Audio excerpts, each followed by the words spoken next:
আগে বলতাম যে দক্ষিণ এশিয়ার কোনো দেশের সাথে ভারতের সম্পর্ক নেই, এখন এশিয়ার মধ্যে কোনো দেশের সাথে সম্পর্ক নেই এবং যত পরাশক্তি আছে তাদের কারোর সাথে সম্পর্ক নাই। রাশিয়ার সাথে একটু একটু সম্পর্ক মেনটেন করে। এখন আমাদের এই পতিত সরকার প্রধান যতদিন ভারতে থাকবে ততদিন ভারতের সাথে এই টানাপোড়েন থাকবেই, এরপরেও থাকবে। কারণ তাদের চরিত্রটাই হচ্ছে শোষণ করা, বন্ধুত্ব করা না। আমরা ধরেন ফ্যাসিস্ট সরকারের সময় বলতো ভারত আমাদের বন্ধু, তারা স্বাধীনতা যুদ্ধে আমাদের সহযোগিতা করেছে। হ্যাঁ, সহযোগিতা করেছে। তারা পাকিস্তানকে ছোট করার তাদের উদ্দেশ্য ছিল, আমরা স্বাধীনতা চেয়েছি।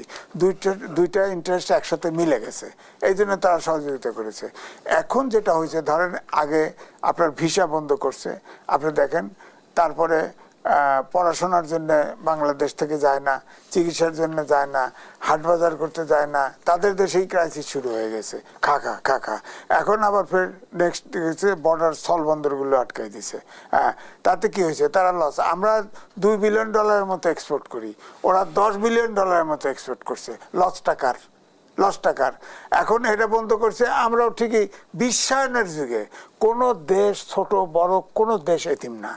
আমরা ভারত শত্রুতা করবে, মিত্র অটোমেটিক আসবে, আমাকে চেষ্টাও করতে হবে না।